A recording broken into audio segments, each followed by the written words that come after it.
Yeah, I still got the game too. Like, what's fucking with me? Yo, word, because that shit gonna come in handy. And then, like, another thing with that, like, as far as with your production, like, I like the fact that you said that about the music generator, because right now, how you produce is like, it's still giving that feel. You know, you talk about part 1 or part 2, music generator.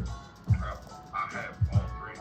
Yeah, I had all 3 too. The third one was kind of remixy, but you know what I mean. Part one had that sampler. Yeah, part 1 had that sampler though. You know.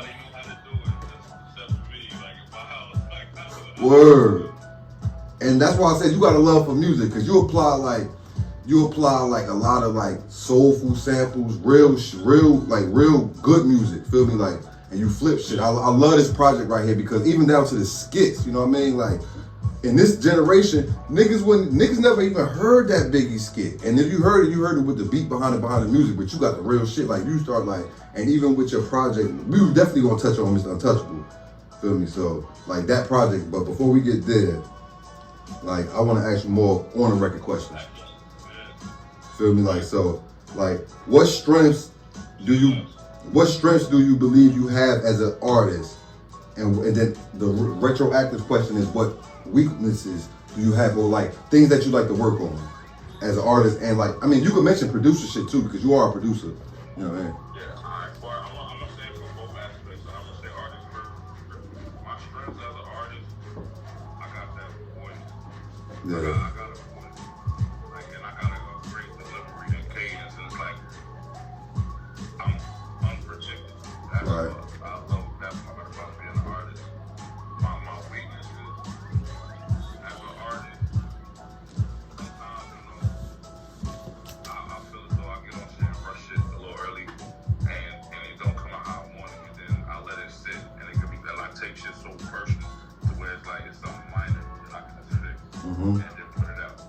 And Right. then my second weakness, as far as being an artist, is like connections, like certain connections. I wish I had. I don't got it.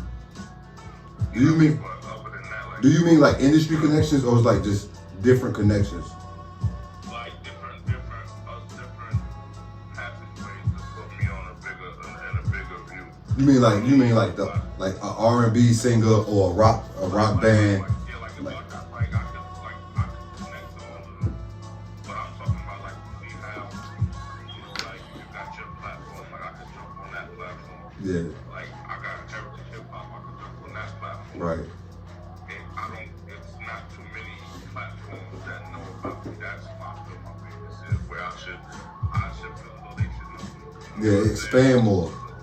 Like I get more of a broad, like, and as far as I'm gonna say this for the record, shout out to my man working that joint in the room. Right. That's my man Arkin that produced my Arkin. Yeah. He produced Mama Said. A word? Right there. Yeah, me and him, we collab on a lot of beats. Okay. See, I was about to ask that. That's one we Which one? collabed on right there. He did Mama Said, and he did the introduction. That shit's fire. That shit fire. And you know what's crazy? Like, that's I'ma wait. Cause the intro fire, and it ain't like it's what's said, and it set the whole tone. I can't wait to. Listen, hold on, check it. The intro. Look, the intro to the song. That's Karev from Heritage Hip Hop talking. Yeah. A lot of niggas can't get him in the studio. Right. A lot of niggas can't even get to him. Yeah.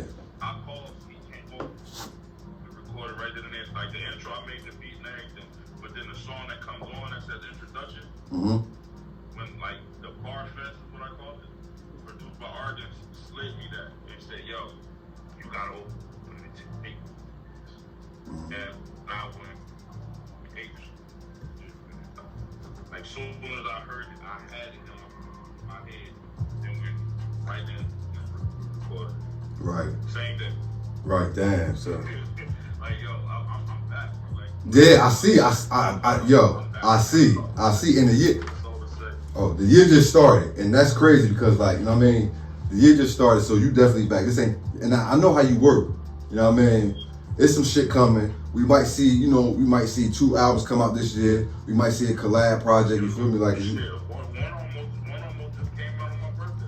Right. Yeah, this is just. Yeah, and that's usually how you do it. You usually do it around your birthday. You know what I mean? Yeah, like I broke. The only reason I held back is because I was like, yo, let me chill for a second. Yeah. Let this play out before I sit up there and try to really, you know what I'm saying? Like, all right, boom, drop it again. Right. Nah, I'm gonna let this chill. All right, before we take this break, let me get into the weaknesses and strengths of you being a producer, because I gotta take a little break. Okay. We're gonna come back. Okay, cool. The weaknesses of me being a producer is that No, the strengths and the weaknesses. Cause you got some strengths, nigga. Like you on some like you like the new Just Blaze, nigga. Like on some other shit, like nigga, like for real, like.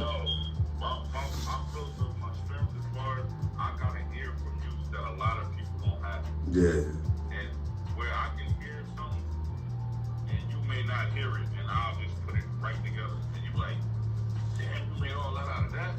Or you made this? You know what I'm saying? Then it's like, I'm one with the music, and I'm not scared to challenge myself doing something with music. Right. You know what I'm saying? Yeah. Like, prime example, it's something that I did that you spoke to me about. When you was like, I gave, on Pink Griffey, your exact words was like, it gives me that JC feel because it was like I redid December 4th, what more can I feel? But think about who did those over periods. Yeah, right. But don't get into that because I want to get into Mr. Untouchable. You know what I'm talking about? Yeah. All right. No, I'm on a producer tip. Yeah. I'm not scared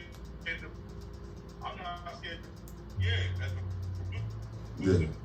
I'm not scared to push the bar to do something that niggas won't do. Right. I right. Make it better than what I heard, or make my version at least as good as that version. Exactly. And my weaknesses, I just think I just say it like this and being modest. I wish I had more time to make beats. Right. That's the only weakness I got.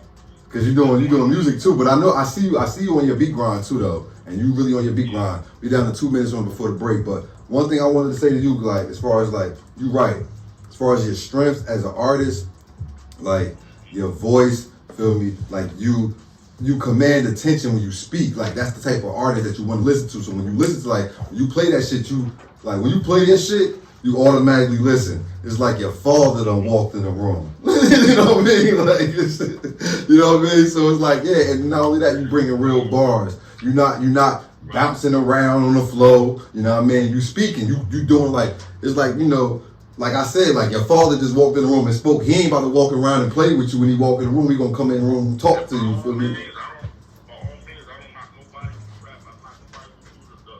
But that's your thing. That's what you do. And you do, like, niggas gotta do what they do best instead of trying to do what everybody else do. This is me, like, you know what I'm saying?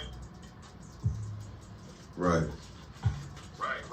You get what I'm saying? Yeah. I could take my sound on my beat and add on to your crowd. Yeah, exactly. Like, that's the type of what if I can't meet you, if I can't match you or beat you lyrically, I can meet you production-wise. You get what I'm saying? So I'm gonna win regardless. You know what I mean? Yeah, and that's another thing about your ass, nigga. You a competitor. You know what I mean? You a strong competitor, like, you know what I mean? Like, so it's not like you come in with the like I'm trying to win attitude, you feel me? But that's always good in the grind. Like you don't wanna, you know what I mean, don't be no kickback ass nigga, like, you know what I mean? But that's what adds to your whole like image and sound, because like that's like I said, your sound, feel me, like you on some bean shit, you on that face mob type shit. You got that voice and that when I speak you listen type shit, you feel me? But before we go get into the Mr. Untouchable, we about to take this break, feel me? Yeah, feel me? We're gonna come back. Everybody tuning in, please come back in. We're about to get back on to the second part of the interview, and Stress, we're gonna lock in with you in a few, alright? For sure. Alright.